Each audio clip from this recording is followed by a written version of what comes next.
Hello పిల్లలు, ఈ వీడియోలో గ్రాఫికల్ రిలేషన్స్ లేదా రేఖాచిత్ర సంబంధాలు మరియు ఫంక్షన్స్ గురించి నేర్చుకుంటారు.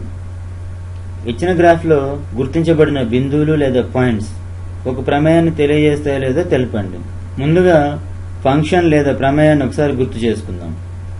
ఫంక్షన్ అనేది రెండు సమితుల మధ్య సంబంధాన్ని తెలియజేస్తుంది. ఎక్స్ అనేది ప్రదేశంలోని ఒక మూలకం అనుకుంటే f(x) అనేది ప్రదేశంలోని మూలకం x కు మరియు వ్యాప్తిలోని మూలకానికి అంటే ప్రతిబింబానికి మధ్య గల సంబంధాన్ని తెలియజేసే ప్రమేయం. y అనేది వ్యాప్తిలోని మూలకం మరియు x కు ప్రతిబింబం అవుతుంది. f(x) అనేది x కు మరియు y కు మధ్య గల సంబంధాన్ని తెలియజేసే ప్రమేయం. ఒకవేళ ఇది ప్రమేయం కాకపోతే x అనేది z కి కూడా మ్యాపింగ్ అవ్వచ్చు లేదా e కి కూడా మ్యాపింగ్ అవ్వచ్చు, దేనికైనా మ్యాప్ అవ్వవచ్చు. ఈ సందర్భంలో f(x) అనేది ప్రమేయం కాదు. f(x) is not a function. ఎందుకంటే x అనేది y కి మ్యాప్ అయిందా లేదా z కి మ్యాప్ అయిందా లేదా e కి మ్యాప్ అయిందా అనేది క్లియర్గా ఖచ్చితంగా చెప్పడం లేదు. అంటే రేంజ్ లేదా వ్యాప్తి ఏంటి అనేది చెప్పట్లేదు. కాబట్టి f(x) ఫంక్షన్ అవ్వదు. ఇది ఫంక్షన్ అని చెప్పాలంటే ఖచ్చితంగా x y కి మధ్య మ్యాపింగ్ ఎగ్జిస్ట్ అవ్వాలి. అంటే f(x) కి x ను ఇన్పుట్గా ఇస్తే అవుట్పుట్గా y అని ఖచ్చితంగా చెప్పగలగాలి. ఇక మన గ్రాఫ్ని గమనిస్తే గ్రాఫ్లో కొన్ని పాయింట్స్ ఇవ్వబడ్డాయి. అయితే ఈ పాయింట్స్ ఫంక్షన్ని తెలియజేస్తాయో లేదో చూద్దాం. ఈ గ్రాఫ్లో అన్ని x విలువలను ఫంక్షన్ యొక్క డొమైన్ లేదా ప్రదేశం అంటాము.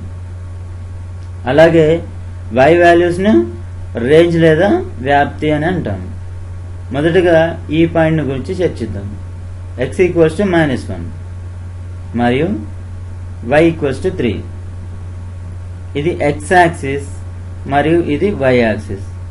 ఇక్కడ ఈ పాయింట్లో ఇన్పుట్ x = -1 మరియు అవుట్పుట్ y = 3 అవుతుంది.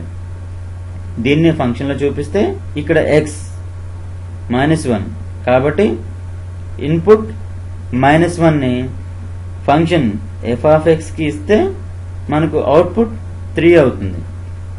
ఇది మన x, ఇది మన y.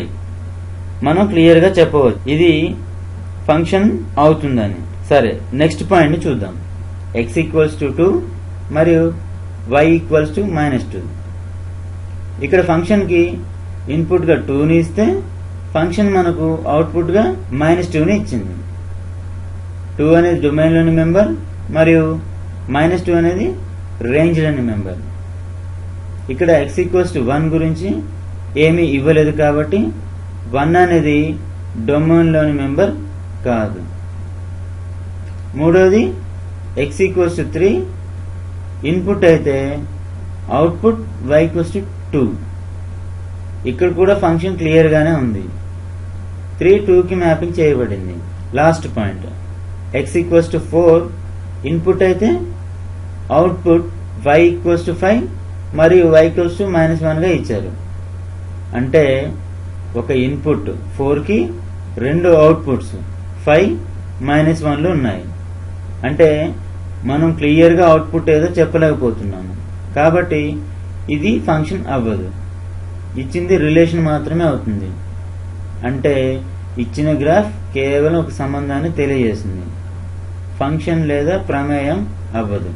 దీనిని ఇంకో విధంగా కనుక్కోవాలంటే, అంటే ఇచ్చిన గ్రాఫ్ ఫంక్షన్ తెలియజేస్తుందా లేదా అనే విషయాన్ని చెప్పాలంటే ప్రతి పాయింట్ వద్ద ఒక నిలువు గీతను గీసినప్పుడు ఒక x వాల్యూకు గీత మీద 1 కంటే ఎక్కువ y వాల్యూస్ ఎగ్జిస్ట్ అయినట్లయితే అది ఫంక్షన్ అవ్వదు అని ఈజీగా చెప్పేయచ్చు. అది కేవలం రిలేషన్ సంబంధం మాత్రమే అవుతుంది. అర్థమైంది కదా? ఇచ్చిన గ్రాఫ్ ఫంక్షన్ని రిప్రజెంట్ చేయదని.